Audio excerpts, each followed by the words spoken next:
Next topic sa steel design is steel connection design.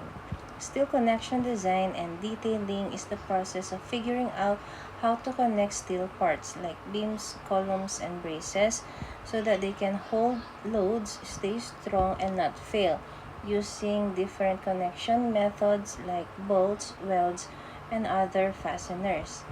In many cases, the connections are not designed by the same engineer who designs the rest of the structure, but by someone associated with the steel fabricator who furnishes the material for the project. The structural engineer responsible for the production of the design drawings, however, is responsible for the complete design including the connections. So, steel connection and design and detailing always partner yan. So, what we've done before is yung steel member design, diba? Yung mismong beam, dinedesign natin. Yung mismong brace member, dinedesign natin. After mong ma-design yung steel member, next mong i-design is yung connection nila. How you put them together wherein magiging strong pa din sila kahit applyan mo na ng loadings. So, in the real world, kunwari, usually sa mga malalaking projects, ang structural engineer, siya yung nagde-design ng mga member. And then, kapag detailing and or connection design na nila, usually, doon yun sa part ng fabricator. Fabricator, siya yung nag-manufacture or magpa-fabricate ng kada steel member. Kada steel plate, kada bolt, kada weld, sila yung gagawa nun. So, doon sa fabricator side, ginagawa ang connection design and detailing. Because somehow, connection design and detailing, medyo parang ibang field pa yon. So, malawak din siya and so many requirements na mas nahahandle ng fabricator side. As well as yung sa kanila din kasi yung erection sa site ng mga steel members natin.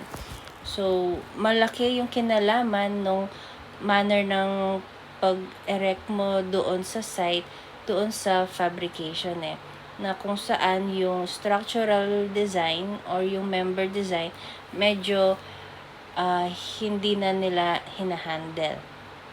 Pero still, lahat ng ginagawang design and detailing sa fabricator under supervision and under checking and approval pa rin ng structural engineer. Okay, so these are examples of connections.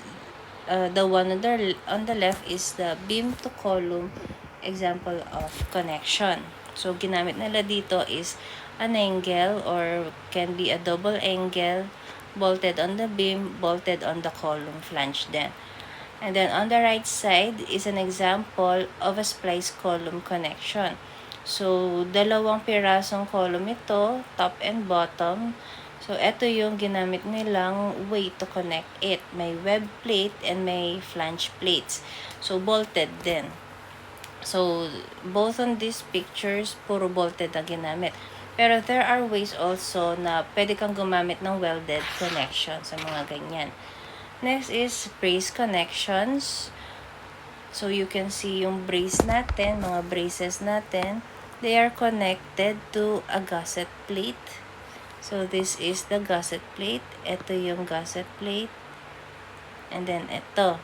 So, magkaiba sila ng way to connect to the gusset plate, no? Ito, directly bolted lang ang angle natin.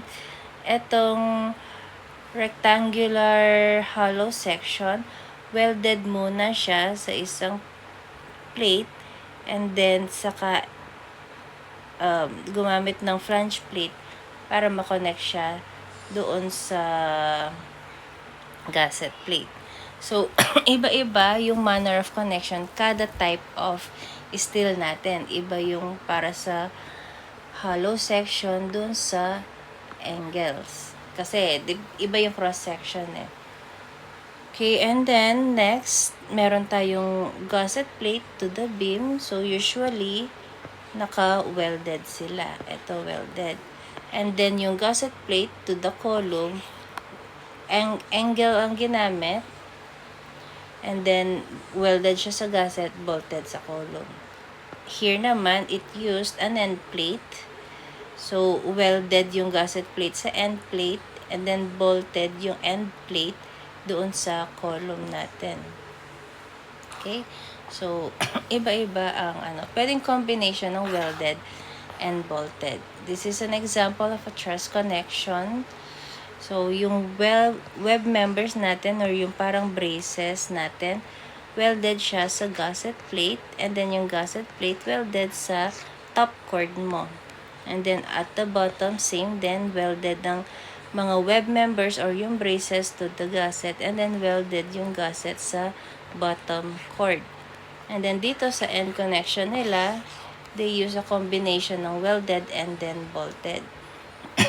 So, another example, kapag W shape naman yung web member ng truss mo or yung brace mo, you can use this type of connection. So, there are many ways pa din on how to connect braces or truss webs to different parts ng building. Those are just examples. So, as we've said, we have 3 types of connection. May bolted, may welded, and then may sinabi din kanina na fasteners. But fasteners are for small connection lang yun eh. So, pag structural, we use bolted and welded. So, let's talk about bolted connections first. So, syempre, hindi usual or yung mga typical bolt connection lang ang ginagamit sa structural. We use, syempre, mga structural types of bolts. So, we call them high-strength bolts. And these high-strength bolts, hindi siya basta-bastang ini-install on site. There are special methods to install them. Kasi pag in-install mo ang mga structural bolts, kailangan meron siyang pre-tension na tinatawag na kailangan nire-require. And this pre-tensioning should be met, and yung different for authorized procedures for installation ng high-strength bolts, yun yung ini-aim nila. They aim to get yung pre-tensioning na tinatawag. So, first procedure is turn off the nut method, kung saan yung, kumbaga eto, no? Meron kang marking dito and then marking dito. So, pag tinwist mo yung nut ng bolt mo, kailangan mong ma-meet ito. May number of rotation kang kailangan i-meet. Tapos, dapat mag-align silang tatlo. That's the way para ma-reach nila yung required na tensile force or pre-tension force. Number 2, calibrated wrench tightening. So, yung wrench, it is a special one, calibrated yan. So, yung kailangan mong tightening, nagagawa precisely ng machine na to. Next, twist off type bolt. So, ito rin may power wrench siyang ginagamit. And then, kapag na-reach na ng wrench na to or ng bolt, yung pre-tensioning required, napuputol yung end niya. Kaya, twist off type. Pagka-twist mo, na-reach na niya yung pre-tension, mahuhulog yung isang end niyang part. Number 4, direct tension indicators. Kumbaga, ito sila. Tension indicators yan. Kumbaga, ito siya. Para siyang washer na nilalagay in between ng nut and your connection. Yung dalawang kinoconnect mo. So, syempre, pag ni-wrench mo yan, mape-press yung itong washer or yung indicator mo, 'di ba? And yung naka-bump na ito, yung mga ito, this one, itong bump na yan, kapag nag-flatten yan, it means na-reach na niya yung pre-tension na kailangan niya. So, ganun yung methodology niya. So, these are tables from the AISC. showing yung mga different types of bolts natin and yung strength capacity nila. So, our bolts, meron silang shear strength, meron silang normal or tensile strength. Ito yung ginagamit natin kapag bolt shear capacity ang kinukuha. Ito ang gagamitin mo kapag tensile capacity naman ng bolt ang kukunin mo. Ito yung different types of bolt. Ito yung naming nila. A307 type of bolt, A325, A325. This one excluded yung thread. This one not excluded yung thread. So, we sometimes call this A325N type. This is A325X type. Ibig sabihin, excluded thread, included thread. And then A490, this is higher grade ng bolt. This is also A490N type and A490X type. So, ito yung usually ginagamit, mga A325 and N490 types na included. So, kapag nangangailangan ka ng mataas na grade ng kaya mag-excluded ka. Anyway, this naman, since, syempre, magbo-bolt ka, kailangan mo ng bolt hole. Ang bolt mo, gaya ng sinabi natin sa yung unang topic natin, kung saan yung tension members, kapag may bolt kang 3/4, kailangan yung bolt hole mo mas malaki. So, the same lang dito. Kung ang diameter ng bolt mo, ang standard na hole niya should be plus 1/16. So, it should be 13/16 yung butas niya.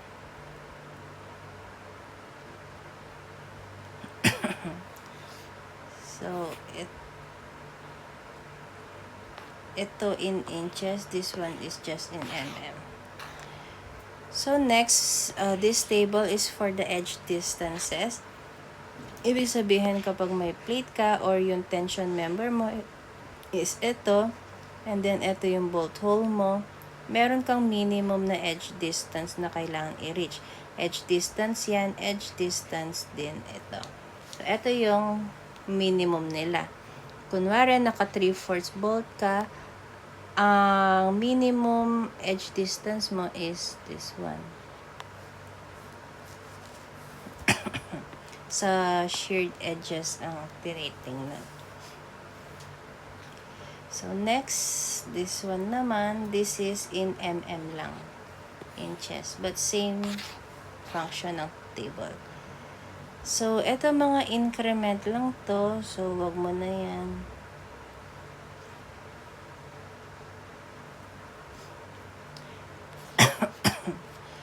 So, next, bolt connection limit states. So, ano ba yung mga chine-check natin kapag bolted connections tayo? So, syempre, bolt shear, bolt bearing, block shear, and yung minimum spacing and edge distance. So, what is bolt shear? So, bolt shear, ibig sabihin, yung mismong bolt natin na shear siya. So, merong shear capacity ang mga types of bolt. You can find dito sa table na to. So, these are the different types of bolts. And then, nandito sa column na to, ang shear capacity niya. This one is its tensile capacity. So, kapag bolt shear, syempre, yung shear capacity ang gagamitin natin. So, this is the basic formula for bolt shear. So, F and V, this is the shear capacity, and then yung cross-sectional area ng bolt. So, ibig sabihin, for 1 bolt pa lang ito. So, kung marami ang bolts mo sa connection mo, so you need to multiply pa yung number of bolts mo, or let's call NB. And also, i-multiply pa yung number of shear plane. So, let's call NSP. So, ito yung buong formula natin for the nominal bolt shear capacity ng isang connection. So, number of bolts is Kunwari, this is your connection, lap connection siya, dalawang plate, ipagko-connect mo. So, if you have 4 volts for this connection, ang NB mo is equal to 4 volts. So, what is NSP? Or yung shear plane? So, this is shear plane. Kailangan alam natin paano i-determine si shear plane. So, kung 1 ply or meron kang plate 1 and plate 2, syempre kapag hinila mo silang dalawa, kung walang bolt, kakalas yun. So, using yung bolt, connected sila. So, kahit hilahin mo sila palayo from each other, connected pa rin sila. Pero, asan yung shear plane? Ito yung shear plane. Kasi, merong force na pa ganun, meron pa ganun na force. So, naiipit, nasishare yung bolt natin dito sa area na to. As you can see sa picture na to. So, nasishare. So, pwedeng maputol yung bolt natin kapag ganyan. Mapuputol ang bolt kapag hindi siya na-design. Pag hindi niya kaya yung force. So, this is single shear or one shear plane lang. Kasi dito lang siya nasi-shear, di ba? So, what if may 2 ply ka sa right side and then 1 plate ka sa left side? So, the tendency is, how many planes ang nasi-shear mo? Dito, may shearing dyan. Also, dito. Dahil may force dito, may force din doon. So, itong partner na force na to, baliktaran na yan. So, shearing na yan. Also, dito, may right side na force ka din. So, another pair na naman to. So, second shearing plane na yung nandito. So, what if apat na ply or plate ang i-connect mo? So, apat silang ganyan, no? So, isang bolt para pagtugtungin sila at hindi sila kumalas. So, nasan yung shearing dyan? Siyempre, itong dalawa papunta doon, yung force, yung dalawa doon. So, may partner kang shear dito. That's one shear plane. Dito din, may paganon, another shear plane. And then, dito rin, may shear plane. So, you have 1, 2, and 3. So, tatlo yung shear planes sa bolt mo. So, that's how you check yung number of shear planes. So, may tendency na maputol ang bolt mo dito or dito kapag hindi niya kaya yung force mo. So, since yun yung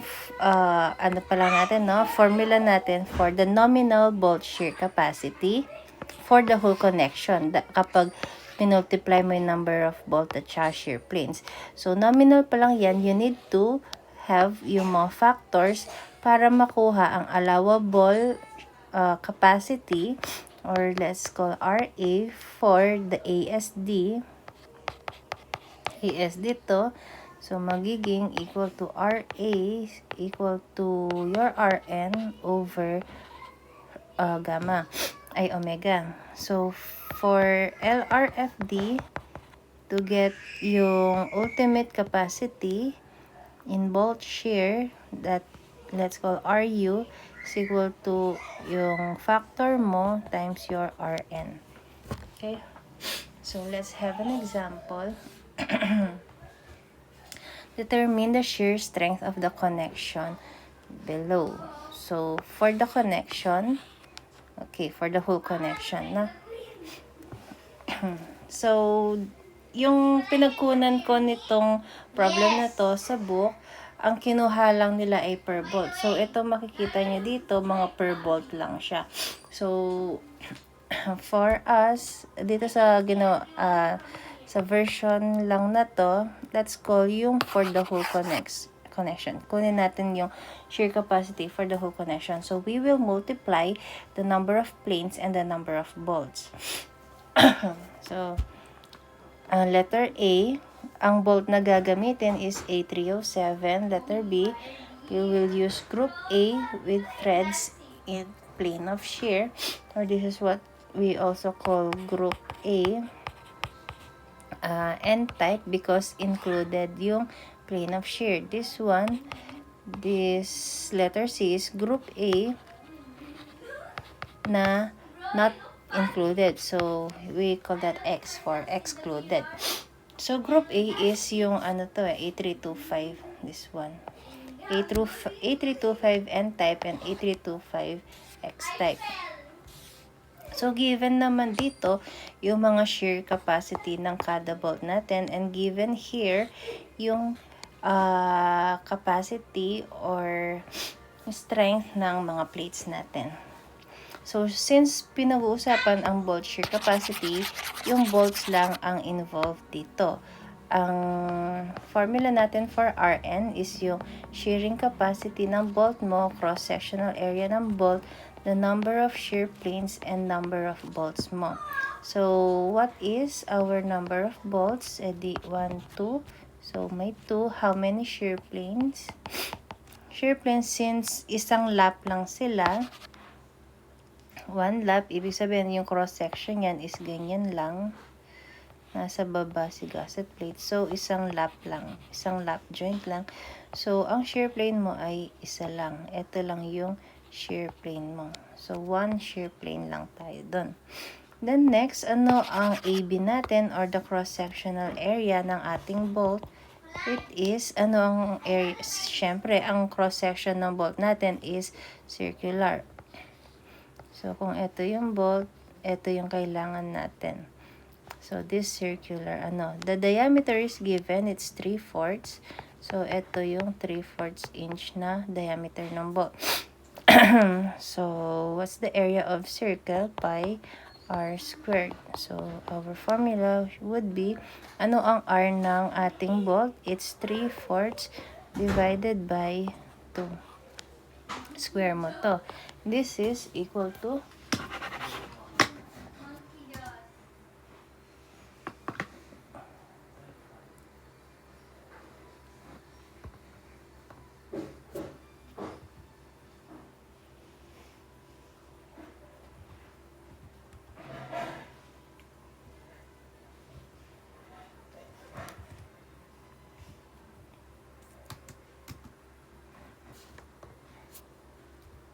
this is equal to 0.422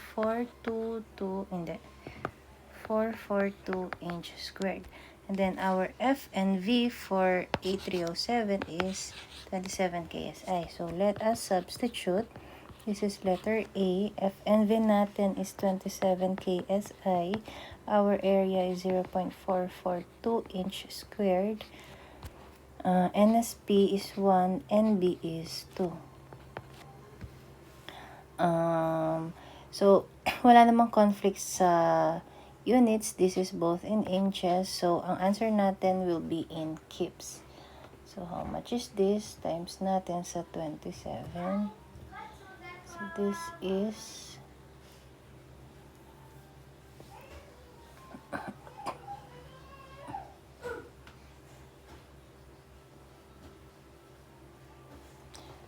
so, ang per bolt natin is 11.928. So, times 2 mo for the NB. This is equal to 23.856.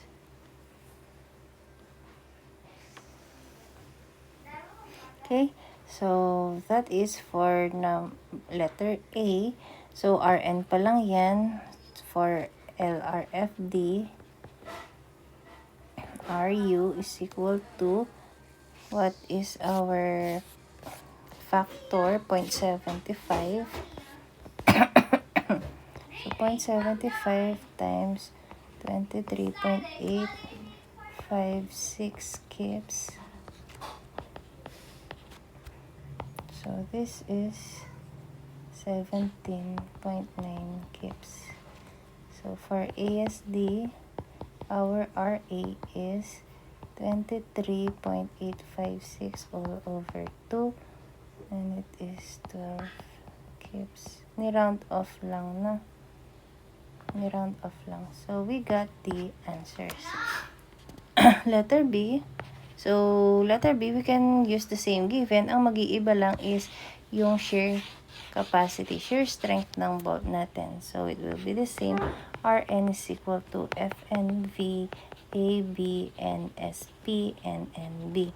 Substitute natin, ito na yung gagamitin. Si 54 times 0.442 times 1 times 2. That is equal to 54, 47.713 kips. So, to get the LRFD, RU is equal to 0.75 times 47.713. This is equal to 35.8 kips. ASD, RA is 47.713 all over 2, and it is 23.9 kips. So, ito na lang. Nakuha natin naman. So, for letter C, RN, the same pa rin, FNV, AB, NSP, NA. So, ang mag-iiba lang is yung FNV. This time, we will use 68 for letter C times 0.442 times 1 SP and 2 NB. And then, this is equal to 68 na siya. So, it is 60.083 kips.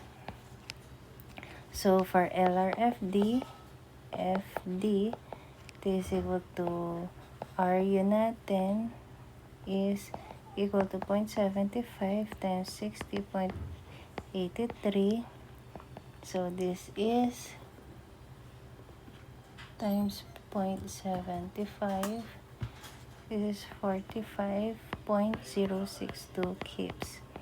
And then for ASD, this is RA, 60.083 all over 2.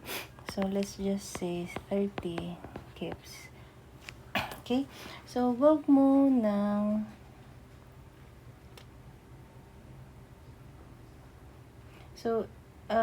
iba yung nandito kasi may link yan dun sa next topic.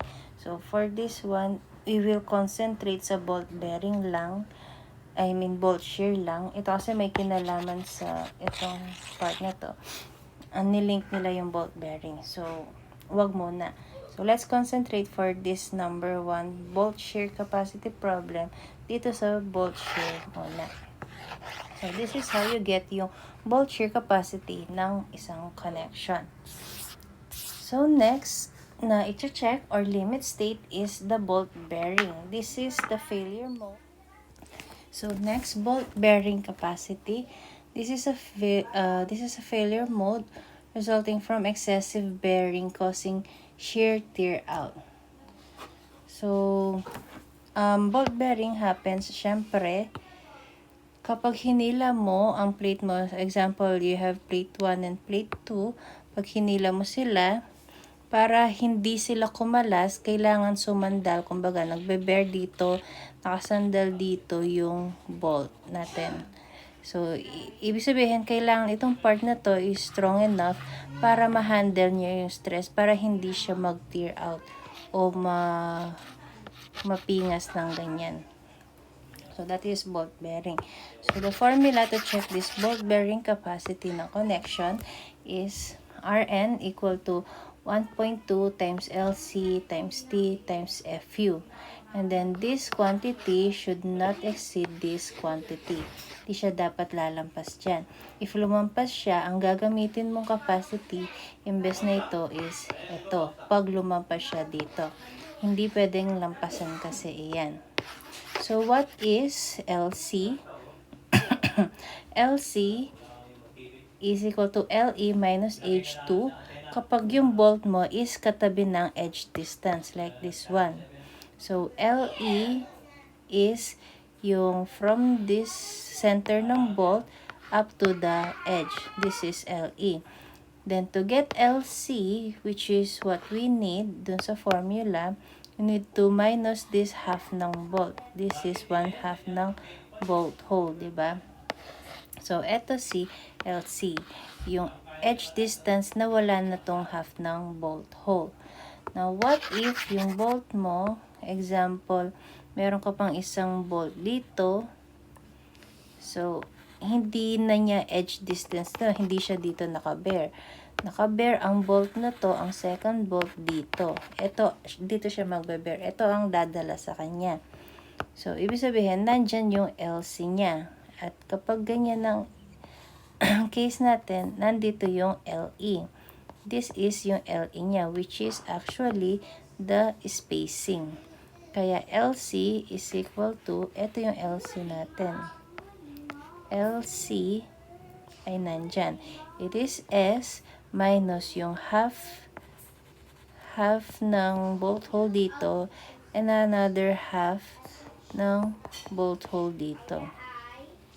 So, our LC for that case is S minus isang bolt hole. Kasi half dito, half dito. So, isang buong bolt hole na yon. So, for bolts na wala sa edge distance, imbes nasa pagitan ng spacings, ito yung LC formula na gagamitin. So, kunwari meron ka pang isang bolt dito, ang LC din yan ay nasa spacing. Okay? So, LC neto is S minus H pa din. So, ibig sabihin, isa lang yung bolt na ang LC ay nasa edge distance. Kasi isa lang edge distance nila. And then the rest, puro LC equals to S, which is the spacing minus 1 bolt hole. Okay? So, that is LC. Next, T is the thickness ng plate mo. Okay? And then next, yung FU. FU is the ultimate strength ng plate mo. Nakadepende yun dun sa kung A36 ka or A590. Ito, yan. Dito. So, pag FY, sabihin ay 36 KSI ka. So, FY mo is 36. And then, FU mo is 58 KSI. So, usually naman binibigay ko sila sa GFN. But, for your information lang, dito sila nakikita sa table na to from AISC. So, nasa na tayo? Bolt bearing. So, ayan. So, na-define na natin si T and FU. And then, next, ito yung quantity na dapat hindi malampasan, and it is equal to 2.4 times D times T and FU. So, D here is not the bolt hole. This is the actual diameter ng bolt, no? Actual diameter ng bolt. Hindi siya bolt hole. And then the rest, thickness, the same pa rin, thickness ng plate mo. And then FU is the ultimate strength ng plate mo. So, that is yung formula for Rn, nominal strength pa lang to. So, to get the strength in LRFD, you need this factor. So, our ultimate strength in LRFD is equal to the factor times your Rn. And then, for ASD, you need this factor to get yung allowable strength natin in ASD, which is equal to Rn divided by your omega. Next, let's have this example.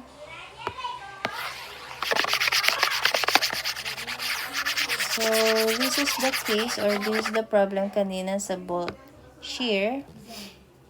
So, ngayon naman, kunan natin yung bolt bearing capacity ng connection, yung buong connection.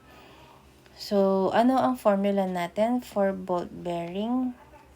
Rn is equal to 1.2 mga ba? LCTFU, and it should not exceed 2.4 DTFU. So, you should not exceed this one. So, given naman yung mga details, we have the thickness ng mga plate, diameter ng bolt, edge distance and spacing, and yung steel natin, yung properties ng steel natin. So, let's now get yung bolt bearing capacity for the whole connection. So, tingnan mo dyan. Tingnan mo dun. Sa sahig, dalawa yung thickness ng plate natin. Isang 3/8 and isang 7/16. So, 3/8 is actually equal to 6/8. So, this is less than dun sa 7/16 na plate.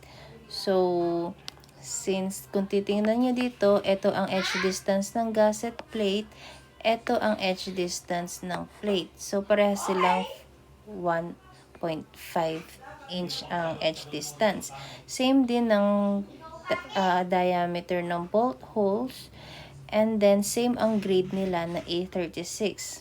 So, ibig sabihin, we can just check for the mas maliit na thickness, which is yung 3/8.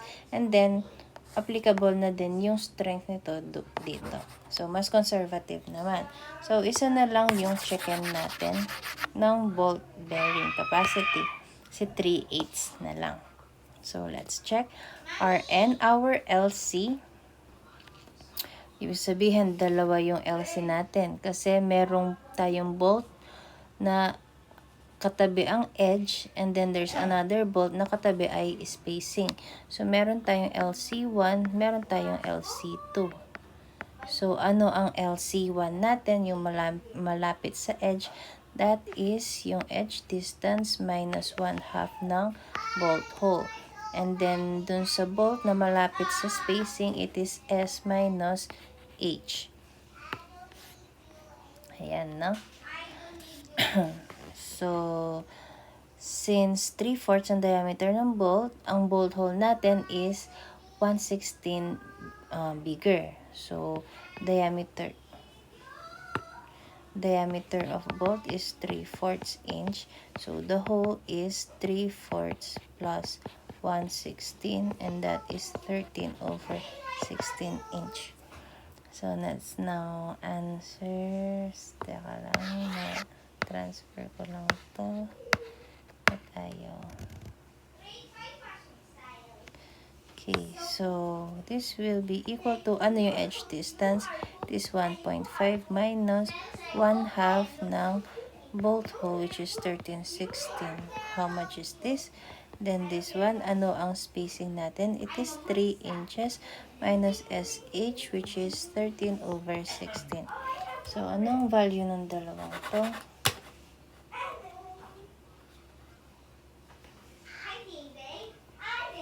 1.5 minus half ng 13/16.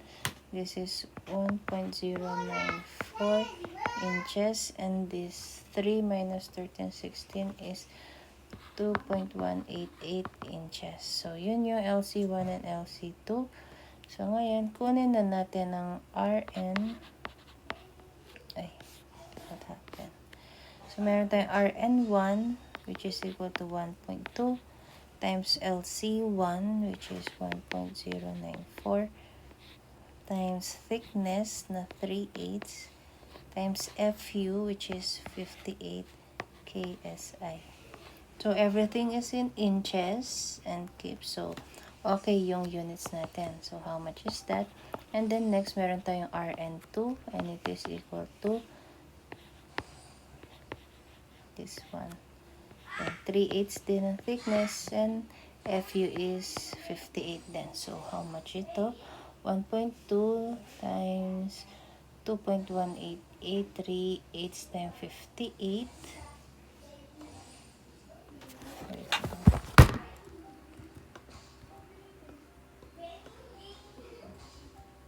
So, this is equal to 57.107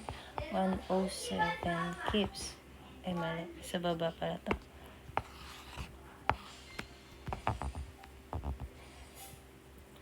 So, yan. So, kips. And then, yung isa is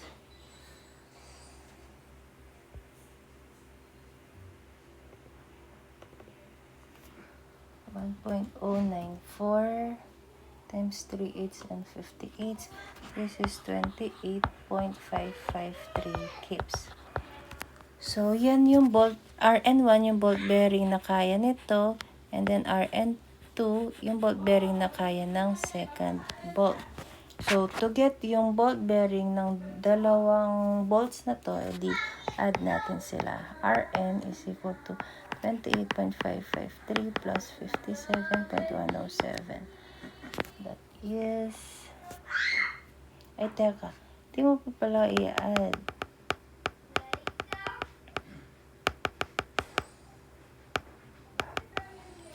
So, etong dalawang Rn1 and Rn2, we need to compare dito sa value na to. Itong value na to, hindi dapat tayo lumampas. So, how much is this? 2.4 times D. Our diameter ng bolt is 3/4 times thickness na 3/8 and FU niya na 58 KSI. This is equal to 2.4, 3/4, 3/8, and 58. This is 39.15 kips. So, checking Rn1, it is okay. Hindi siya lampas dito. And then, checking Rn2, not okay siya. Dahil lumampas siya dito. So, imbes na 57 ang gagamitin natin kay Rn2, it shall be 39.15 kips. Ito ang gagamitin. So, to get the total bolt bearing ng dalawang bolts, pag-add na natin sila. So, Rn1 plus Rn2, where Rn1 is equal to 28.553 plus Rn2 na natin is 39.15 kips. So, this total is equal to 28.553 plus 39.15. So, it's 67.703 kips. Ito yung total bolt bearing nominal capacity natin. Okay.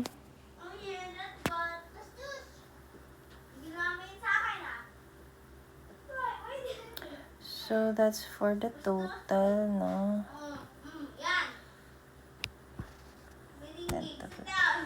So, that's the nominal strength. Next, LRFD. Let's get the ultimate strength na RU is equal to, ano nga ba yung, ano natin, 0.75 and 2. Parehas lang kay bolt shear. It is Rn is equal to 0.75 times RU na 67.703. And this is equal to 6703 times 0.75. So it is 50.77 kips. And then for AST, our RA or allowable capacity is Rn over omega, which is 67.703 divided by 2. This is equal to 33.852 kips. So, ito yung capacity ng connection, buong connection in LRFD and ASD. So, this is the answer kapag the problem asks you to check yung bolt bearing strength of the connection alone. So, itong problem na to, ang chinek lang natin is yung connection strength sa bolt bearing lang, bolt bearing alone. Now, dito sa number 1 problem natin, ang sabi ko din, we will check yung strength ng connection considering shear strength or bolt shear capacity lang. Kaya ito yung answer natin kanina. So, baka nagtataka kayo bakit iba yung answer ko dun sa may answer dito sa letter C.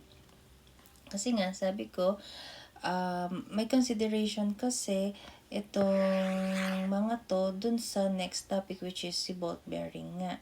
Kasi in reality, or yung pinagkunan ko ng problem, ang pinapakuha niya talaga or ang problem niya talaga is to get the capacity ng connection considering both bolt shear and yung bolt bearing.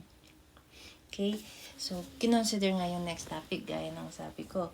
And in real world kasi kapag nagde-design, pinapacheck yung kapag kukunin mo yung capacity ng connection, automatic in the real world, may connection si bolt shear dun sa bolt bearing. But for the instruction, pinaghiwalay ko muna si problem 1 and number 2. Sa problem 1, ginawa ko muna bolt shear muna to show yung pag-compute using bolt shear muna. And then, hiniwalay ko si number 2 to show yung bolt bearing, considering bolt bearing muna. But now, in the real world, and yung pinagkunan ko nga ng problem, ang pinadesign niya is yung connection for the both bolt shear and bolt bearing. So, pag ganun ang problem, pinapakuha niya yung capacity talaga considering yung dalawang limit state na yun. So, you need to compare muna yung capacity ng isang bolt mo sa bolt shear and then versus yung capacity ng bolt na yon sa bolt bearing. Ngayon, sa bolt shear, pare-parehas lang ang capacity ng kada bolt sa bolt shear. Ibig sabihin, if sa letter A, ang bolt shear mo is 23.856, that is for the whole connection. Ibig sabihin, kung kukunin mo yung bolt shear nito, di-divide mo lang yung 23.856 sa dalawa since dalawa yung NB dito. Dalawa lang ang bolts mo sa connection. So, tingnan nga natin. Ano ang capacity kada bolt in bolt shear? So, 23.856 divided by 2, it is 11.928 kips. And then, pag sa letter B, ang kada bolt, ang capacity niya sa bolt shear is, divide mo lang siya sa 2, and it is 23.857 kips. And then, yung letter C, i-divide mo sa 2, so magiging din siyang 30.041 kips. So, ang capacity nila, the same lang, equal. Pero nung nag-bolt bearing tayo, makikita nyo na iba ang capacity nung bolt na malapit sa edge distance, diba? Iba yung capacity nung bolt na malapit sa spacing. Kasi nga, mas malaki si spacing kaysa edge distance. So, it goes na mas malaki yung RN2, capacity nung nasa malapit kay spacing. Ngayon, kay bolt bearing, magkaiba yung bolt bearing capacity nito sa bolt bearing capacity ng other bolt. Again, kay bolt shear, pare-parehas lang ang bolt shear capacity kada bolt.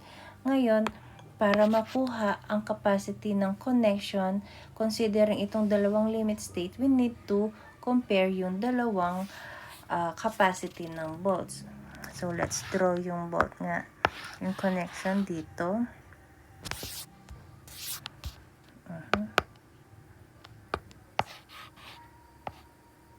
So, this is yung plate. This is the gusset plate. May dalawa kang bolt. So, dito sa may taas, bolt shear capacities. Dito sa baba, mga bolt bearing. So, kay bolt number 1, ang kanyang capacity in bolt shear is 30 point ano? Sa letter A muna. 11.928. So, letter A muna, no? 11.928. Yung isa, 11.928 din.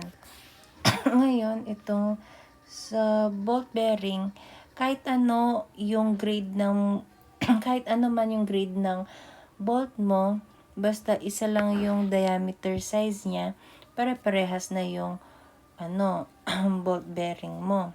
Pero basta iba yung RN1 at RN2. So, yung RN1, yung malapit sa edge, it is equal to 28.553.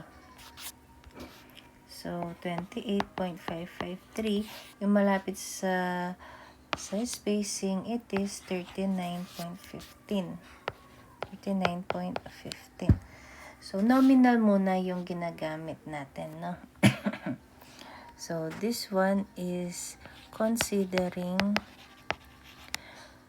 both limit states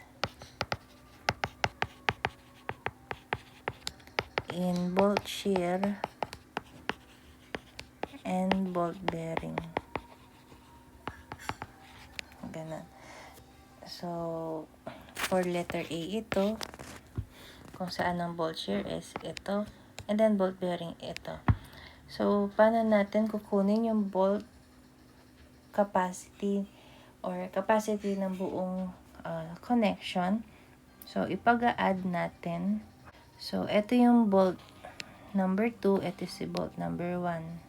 To get yung connection capacity, considering yung dalawang limit state, it will be equal to i-minimum mo silang dalawa, minimum mo silang dalawa. Volt number 1, ano ang minimum niya? Ito or ito, it is 11.928. So, for volt number 2, minimum mo ito and ito, it is also 11.928. So, it is equal to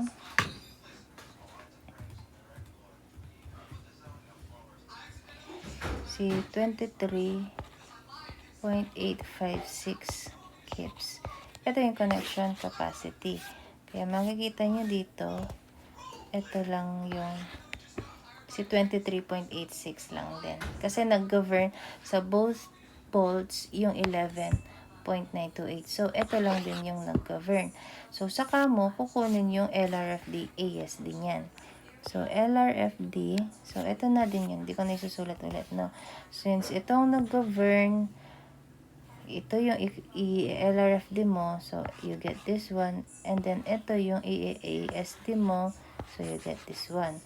So, that's for letter A. Ngayon naman, let's get the connection capacity using both bolt shear, and bolt bearing limit states for letter B naman.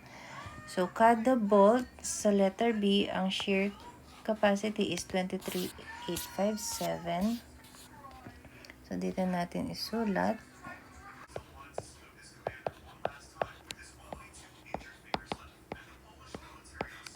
So, ito si bolt 2, bolt 1. So, ngayon, i-minimum mo silang dalawa. Minimum mo to, minimum mo silang dalawa. So, ano ang magiging answer natin? Minimum dito sa dalawa is ito. So, 23.857. So, dito sa bolt number 1, anong minimum? Ito pa din, yung bolt shear. So, nag-govern si bolt shear sa dalawang bolts, no? So, parang ito lang din yun. Ito lang din siya. 23.857 times 2. Kaya ito yung nakikita nyo answer dito. So, ito yung ELR, HRFD, and ASD nyo. So, times 0.8 is 0.75 for LRFD, and then ASD, divide nyo siya sa 2. Ngayon, dito, nagkaiba nung sa letter C. Imbes na yung nakuha natin 60.083, iba yung number dito. Kasi nga, nag-govern na dyan si bolt bearing. So, let's answer letter C, where we get the connection capacity using both limit states. So, ang kada bolt shear capacity ng kada bolt dito sa letter C is 30.041. So, it's 30.041. 30.041. 30.041. And then, same pa rin yung bolt bearing, no? Kasi, same pa rin yung diameter and plates. So, ngayon, kapag kukunin na natin yung connection capacity, bolt 1 plus bolt 2 yan. Ito si bolt 1. Bolt 2. So, for bolt 1, ano ang nag-govern? Kunin mo yung minimum dito. Ito pa si bolt 1. Ito yung bolt 1. Sino ang mag-govern? Is it bolt shear or bolt bearing niya? Mas nakikita nyo, mas maliit si bolt bearing. So, for bolt 1, ito yung kukunin mong capacity. And then, punta ka kay bolt 2. Anong mag-govern? Si bolt shear ang nag-govern, hindi si bolt bearing. So, you're right. Ito yung nag-govern kay bolt number 2. Ito niyan yung connection capacity niya. And that is equal to 28.553 plus 30.042. Dito nang galing si 58.595 kips. Ito ngayon, yung connection capacity, this is nominal connection capacity. Considering yung both limit states na bolt shear and bolt bearing. So, ito ay nominal connection capacity, 58.595. Ito yung ito yung ELRFD and ASD natin. Ganun nakuha si 58.595. So, ELRFD mo yan, 0.75. So, you get this.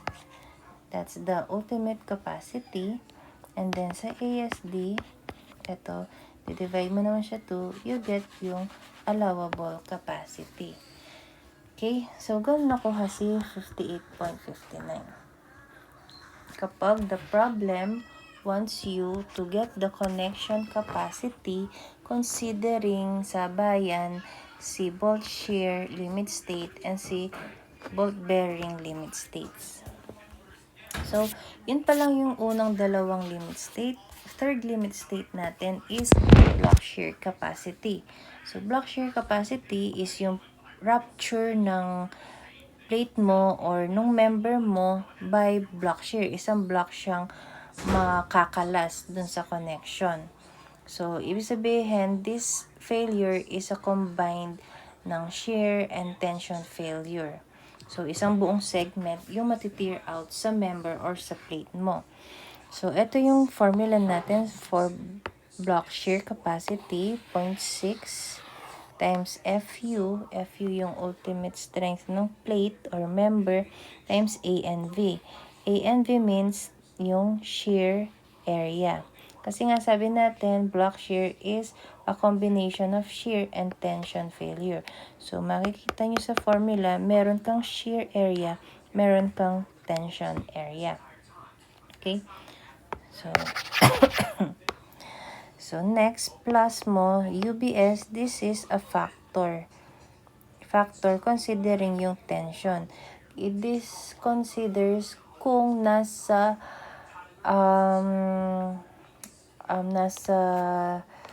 nasa center point yung daan ng tension mo. Or gaano siya kalayo dun sa center point yung tension force mo. Then, multiply sa FU ng material mo and yung net area in tension. So, this formula or this quantity, dapat hindi siya lalampas dito. Parang yung sa bolt bearing kanina. Hindi pwedeng malampasan ang value na to. Okay? So, let's have an example. And of course pala, yung mga factors natin for LRFD and ASD. So, simula kay bolt shear, block shear, and bolt bearing, ito at ito lang naman yung factors natin, no? Same. And then, for UBS, sabi ko nga, this is about kung nasa center yung daloy ng tension force mo. So, kapag naka-center yung force mo sa cross-section ng member, UBS mo ay 1. So, kapag hindi siya naka-center sa member yung tension force mo, UBS mo ay 0.2. Ano yung center? So, example is ito, ang angle mo. Diba angle ganyan ng cross-section? Pero ang naka-bolt mo lang is yung isang leg lang. So, ibig sabihin, ang distribution ng point mo, hindi siya uniform or wala sa centroid. So, yung hindi uniform na connection na yun means ang UBS mo ay 0.5. Pero kapag kunwari, plate ka, naka-lap joint ka ng plate. So, naka-center yung ang connection mo. So, uniform yung distribution ng tension force mo. So, ang UBS mo dyan ay 1.0. Okay? Kaya, kunwari, another pa ba? Kunwari, yung angle mo,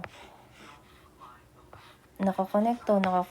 So, uniform, you can consider or you can see na uniform naman yung distribution ng tension mo. So, you can use UBS na 1.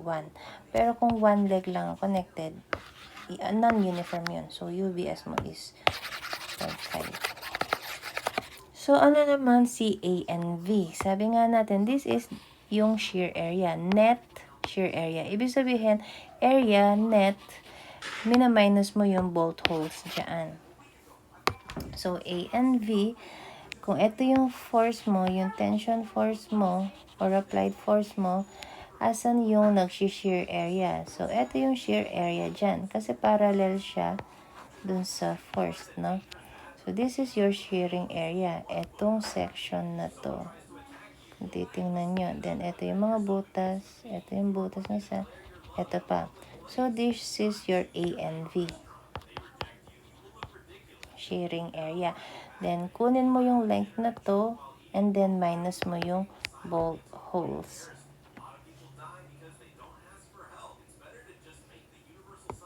Lumampas ako. Dito lang. This is your A and V. So, ito lang kasi, no? Ito yung block na makakalas, eh. Ito, oh. So, ito yung shear area mo. This and this. Okay? Then, next, A and T, this is your net tension area. So, ano yung tension area mo? Kung ito yung force mo, yung tension area mo is yung perpendicular dun sa force. So, ito yung area na yon. Ito. Kung makakalas yan, ito kasi yung block shear mo, eh. Ito yung segment na mati-tear out. This one. So, net tension area mo is this one. So, kung ito-drawing mo yan, ito lang siya. Then, ito yung bolt na ima-minus mo. Okay? So, let's have example. So, this is how block shear happens, no? So, ito yung pwedeng makalas, pwedeng maging ganyan siya. Para sa angle yun, ito yun. Pero dun sa gusset plate, paano ang tear out niya? So, ito pwedeng mangyari sa kanya.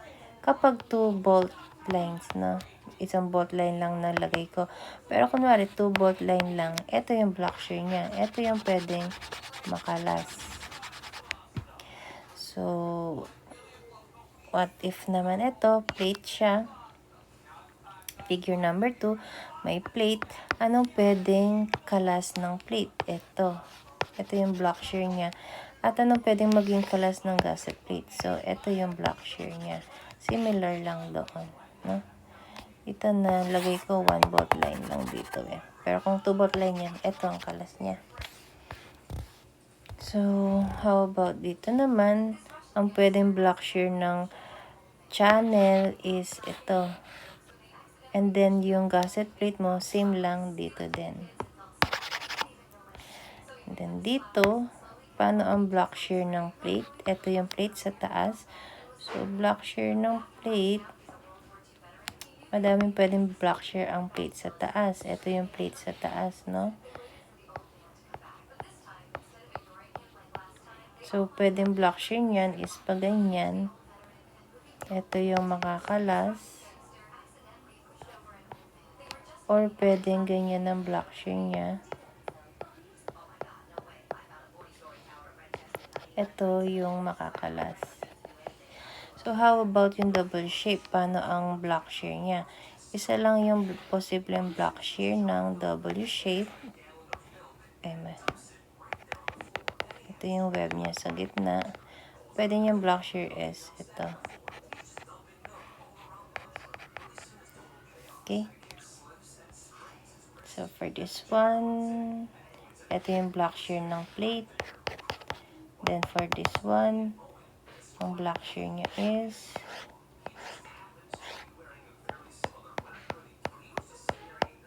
ito yung block shear niya. So, ito naman, posibleng block shear niya is ito. So, bakit hindi mangyayari na magba-block shear kasama yung flange? Napakalaki kasi ng flange para ma-tear out eh.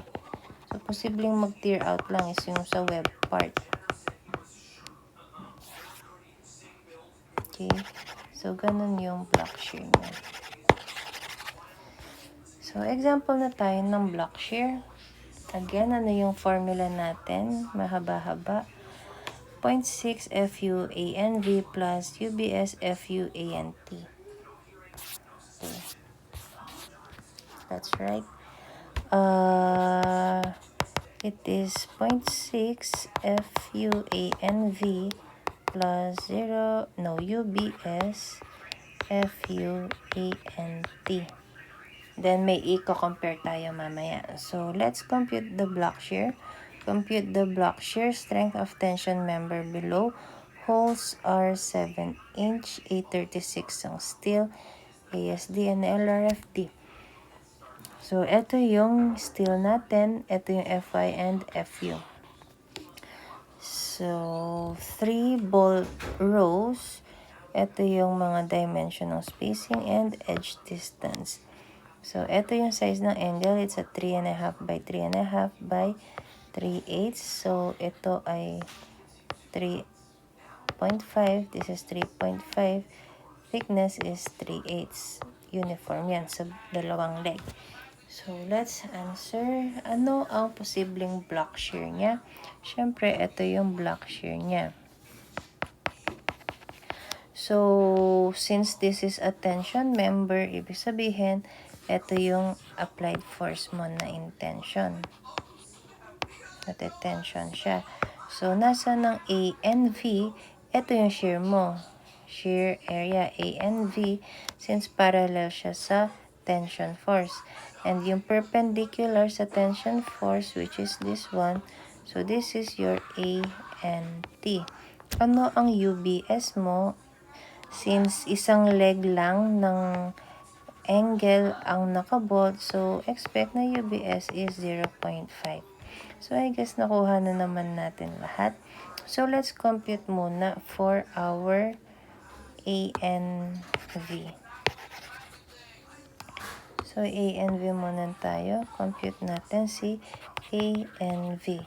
A and V natin, how would you get this length? Ito yung kailangan natin na length, no? Ito, hanggang dito sa third bolt. Gitna ng third bolt. So, ang length na yan is equal to 1/2 plus 3 plus 3. So, this whole length is 1.5 plus 3 plus 3. So, 1.5 plus 3 plus 3, no? So, that's the length. Then, minus natin yung mga bolt holes. For this whole length, how many bolt holes meron tayo? So, meron tayong bolt hole 1, bolt hole 2, and then kalahati lang dito. Kasi ang 3 is nasa gitna ng center line ng bolt hole, diba? So, hindi mo i-minus yung buong bolt hole nito. Mali yun. Dapat kalahati lang dito sa pangatlong bolt. So, ang bolt hole natin is 2.5. So, i-minus natin 2.5 na bolt holes. And then, ano ang length nila? It is, length nila is the diameter. Yung bolt hole. What is our bolt hole? Bolt hole is equal to 7-inch plus 1/16. That is 15/16. So, that's our bolt hole. So, multiply natin si 15/16. So, ayan na. Ito ay mamumultiply natin sa thickness. What is our thickness? 3/8. 3/8 ang thickness. So, this is our A and V. So, kung hindi nyo pa rin visualize kung bakit ganito yung equation, kasi ito nga yung A and V natin. Ito, this side, no? So, kung i-drawing ko yan, A and V, ito yung side na yan. So, merong first bolt, second bolt, and then si third bolt, ito yung third bolt. This is one hole na bolt hole. This is one hole na bolt hole. This is 1/2 na bolt hole. And then this is 1.5 inch. This is 3 inches. And this is 3 inches. So, paano ko? Ang kailangan kong area for our A and V is just this one. Ito. At ito. Ima-minus natin yung mga holes na to. Okay? So, to do that, ito yung equation natin. Yung isang buong length niya, ito yon, minus mo yung mga holes mo. Ang depth ng holes, ang lapad ng hole ay 15, 16. And then, how many holes yan? It is 1, 2, plus half, edi 2.5. Kaya ito yon. So, ito na yung buong length na kailangan mo. Itong length na yan, i-multiply mo na sa thickness, which is this one, to get yung area. Kasi area ang kinukuha mo. Okay? So, ganon na-derive itong equation na ito. So, how much is this one?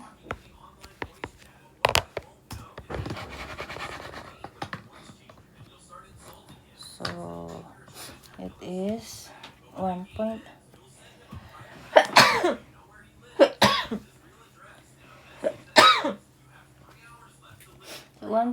plus 3 plus 3.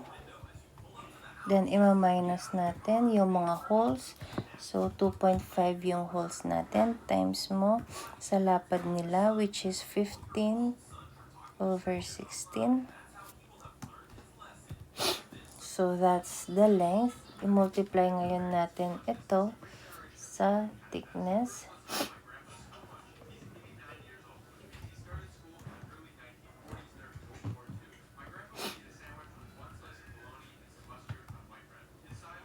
So, the thickness is 3/8. How much ito?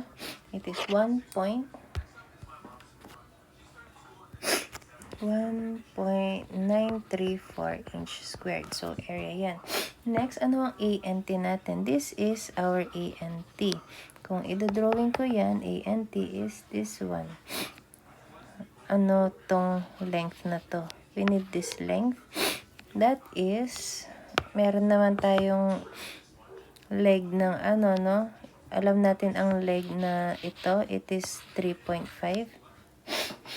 So, 3.5 minus 2 inches. So, kung idodrawing natin yung angle, ito drawing ko ng lahat.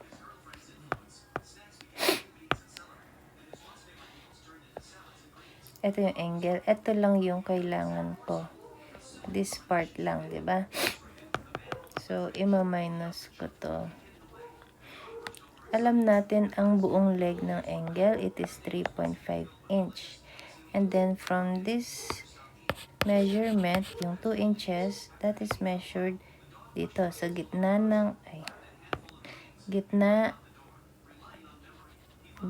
ng bolt hole, that is 2 inches. So, ibig sabihin, if that is 2 inches, this is 1.5. Okay? So, let me draw separately. Ito yung 1.5.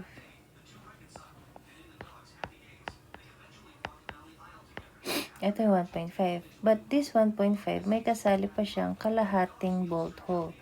This is kalahating bolt hole. So, to get yung ANT, kailangan ko itong length na 1.5 minus kalahating bolt hole times T. So, let's write that ANT is equal to yung lapad na 1.5. Ito yon 1.5. And then, i-minus natin yung kalahating bolt hole. Minus 1/2 ng, ano yung bolt hole natin? It is 15 over 16. So, yun lang, no? So, multiply na natin to sa thickness to get the area. Our thickness is 3/8. So, how much is this? It's 1.5 minus 1/2 ng 16.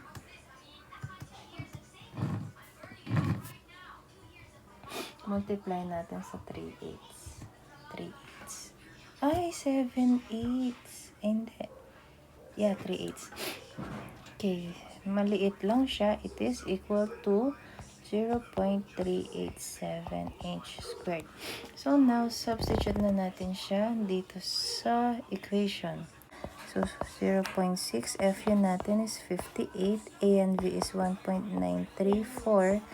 plus UBS natin. For angles with tension, UBS can be equal to 1.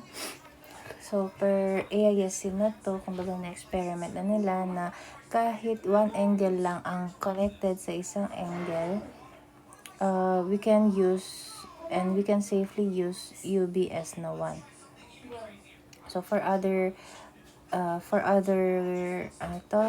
situations, yung UBS na 0.5 sa angles.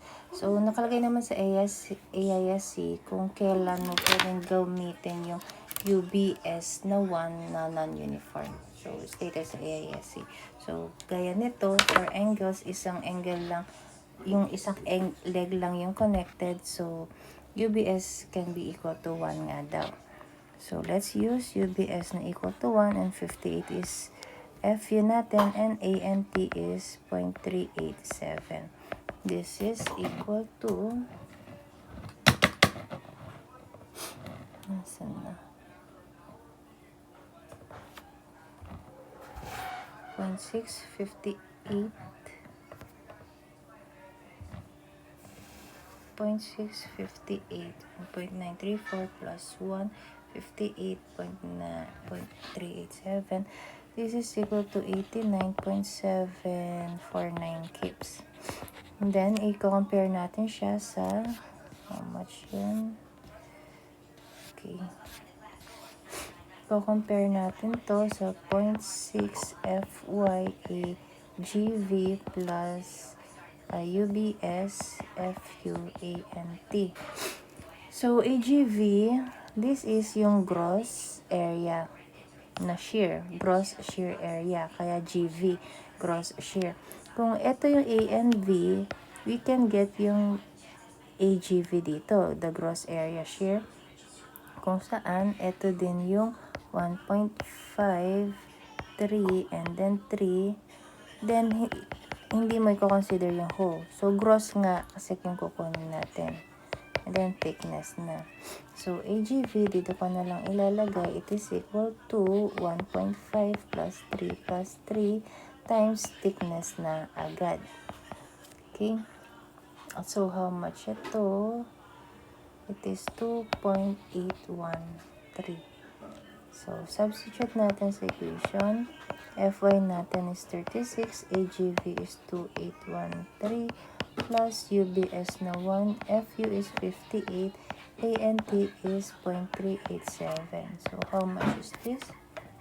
0.6, 36, 2813, 158, 0.387. This is 83.207 kips. So, dapat hindi ito lalampasan ka. So, lumampas tayo. So, instead of this, we will not use this. We will use this one. So, makikita nyo, itong kay book, it is 82.51 because ginamit niyang bolt hole is 1. Ginamit niyang bolt hole. Ang equation niya is 7/8 plus 1/8. Kaya naging 1 yung bolt hole niya. 1 yung ginamit niya dito. 1 yung ginamit niya dito. Pero kasi, per our new AISC, our bolt hole for 7/8 can be 15/16. Nakalagay dito yon sa bolt holes. So, this one, nominal hole dimension in inches. So, for 7/8, 5/16 standard hole is okay. Siguro luma yung code na nagamit nitong book. Since luma na din kasi to, kaya 1 yung ginamit niya. But, ayun nga, pwede yung 15/16. So, ginamit natin yun. So, instead of this one, eto na nga yung nominal block shear capacity natin. Since nominal pa lang yan, this is our nominal. It is 83.207 kips. I-factor pa natin yan to get LRFD. FU, ano yung resistance factor? It's 0.75 times 83.207 kips. So, this is 0.75 times 83 kips. So this is 62.405 kips. And then for ASD, we divide FU, RU, ito RA. Allowable strength, it is 83.207 divided by 2. So this is 41.603 kips. So, malapit naman kasi yung bolt hole lang yung difference. 1/16 difference lang. So, that's how you get yung block shear capacity. Next limit state, kukunin mo lang yung minimum spacing and edge distance. So, simple lang naman yung pag-checking ng edge distance. Magre-refer ka lang dito. So, some use this one, some use this one. Kapag sheared edges, ito yung kumbaga na drill on site, binutas on site. Ito kapag thermally cut, kasi kapag thermally cut, mas malinis yung cutting. Kapag sheared edges sa site, medyo kumbaga uneven pa. Kaya mas malaki yung edge distance na nire-require niya. Pero kung maganda yung pagkakakat, so pwede ka dito. But if you want to be conservative, you can use ito na lang. So, dito na lang nga tayo. Pero sa ibang design, ito yung ginagamit eh. Kapag thermally cut na. Kapag sa site, ito. Mga nabutas sa site. So, ito. So, for example, yung kanina, let's check yung edge distance na 1.5 ng gusset plate. 3/8 ang thickness ng gusset plate. Edge distance niya is 1.5. Ang diameter niya is 3/4. So, let's check the table. Diameter ng bolt is 3/4. So, pasado yung 1.5. Kasi minimum dito is 1.25. So, pasado yung 1.5. And then, pasado na din to. Yung para sa plate. So, okay yung mga edge distances. Next, yung spacing, no? Spacing. So, ito yung para sa spacing. Preferably, 3 times the diameter or ito, 2 and 2/3 na D. Let's use yung 3 diameter. So, diameter natin is 3/4. So, times 3, how much yun? 0.75 times 3. So, 2.25 inches. So, yung spacing natin is 3 inches. So, mas malaki naman yung spacing natin. So, our 3 inches is okay. So, okay ang mga edge distances and spacing natin.